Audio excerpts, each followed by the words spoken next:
As pessoas têm que aprender hoje, e esse talvez é o maior ensinamento que eu posso passar aqui para vocês.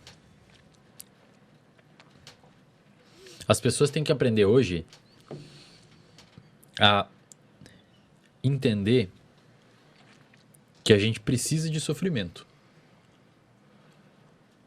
A gente precisa sofrer. Não é se fuder, mas a gente precisa sofrer. A região do seu cérebro responsável por gerar prazer e motivação é a mesma região envolvida por gerar dor e sofrimento. Dor emocional e sofrimento. É uma balança. Então, num lado está o prazer e no outro lado está a dor e o sofrimento. É como se fosse uma gangorra. Se você aumenta muito o lado do prazer, só prazer, só prazer, só prazer, só prazer, só prazer, só prazer.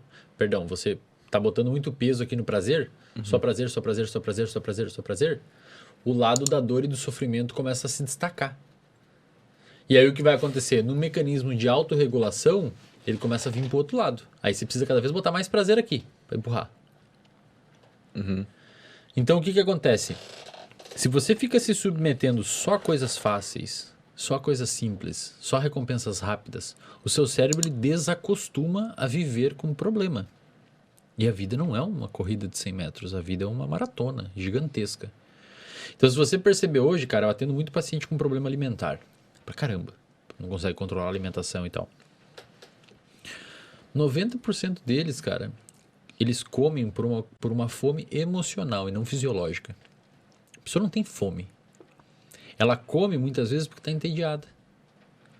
As pessoas perderam a capacidade de viver com tédio, bicho. Sabe o tédio? Porque hoje uma criança de 6 anos, acho que vem em uma semana mais informação na vida dela do que um adulto de 1930 a vida inteira. No telefone. O TikTok ali... É tudo ali, cara. O TikTok é luz pra caramba. Inclusive saiu um estudo mostrando que aumenta a dopamina e tal. Fica ali, você quer rolar, fica ali. E, cara, isso tá ensinando o nosso cérebro a não viver mais no tédio. E as pessoas têm que entender que se você desbalançar esse negócio, se você botar só prazer, só prazer, só prazer, o tédio, ele vai, a dor e o sofrimento vai começar a empurrar pro outro lado. Então, na ausência do prazer, você não sabe fazer mais nada. Dói pra você não ter aquilo. Não ter prazer começa a doer. Tipo, quando tu vai, sei lá, fazer cocô e tu não leva o celular, mano. E tu fica agoniado. Exato. Você desaprendeu a apreciar ficar uma boa cagada. Boa, cara. Ficar de boa. Tomar um café, velho. Tem paciente meu que eu falo, ó, sua tarefa essa semana toda, eles dão risada e depois eles voltam uma semana e não conseguem fazer. Eu falo, essa tarefa a semana toda, principalmente empresário, é acordar e ficar meia hora sem olhar o telefone. Os caras não conseguem. Mas ninguém consegue, né? Porque parece que tá faltando um negócio. Tu faz ou tu não faz porque tu não sente necessidade. Cara, às vezes eu faço. Só pra às ver vezes se eu tu acordo consegue. umas 5h20, 5h30, eu falo, cara, eu não vou mexer. Aí eu vou lá, lavo a louça, boto café, Cara, passo mas café. assim, ó, por que os mecanismos evolutivos nos levaram a ter o cérebro assim, velho? Como assim? Porque a seleção natural lapidou os nossos comportamentos da melhor forma possível pra gente ser reprodutivo, pra gente viver e fazer o que animais devem fazer, que é o que a gente é. Por que ele configurou esses mecanismos cerebrais de prazer e de dor dessa maneira? Por que não poderia ser diferente? Porque por muito tempo você... Na verdade, assim... Tu entendeu mais ou menos o que eu quis dizer? Entendi. Na verdade, assim, o nosso cérebro não tem nada errado. Ele funciona... Ele tá feito do jeito que tem que ser feito. O problema é a sociedade que a gente construiu e o ambiente. Lembra que eu falei lá no início? Quem determina isso daqui é o ambiente. Não é necessariamente... O nosso cérebro é uma bolota de células jogada dentro de um ambiente e, inclusive, ele é conectado em rede. O meu cérebro está conectado com o de vocês agora. Dependendo do que eu falar, eu posso alterar a produção de neurotransmissores no seu cérebro. A gente está conectado. Se eu falar assim, presta atenção no seu pé tocando o chão agora, a sua atenção foi pro seu pé. Você não estava prestando atenção na sua camisa tocando o seu corpo. Presta agora atenção você tá. na respiração. Então, o nosso cérebro está conectado em rede. Nós somos uma estrutura em rede. Sacou? Então, o nosso cérebro não tem nada de errado, cara. O problema é a sociedade que a gente construiu. E aí, o que acontece? O nosso cérebro, ele não foi constituído para viver num ambiente com tanto estímulo.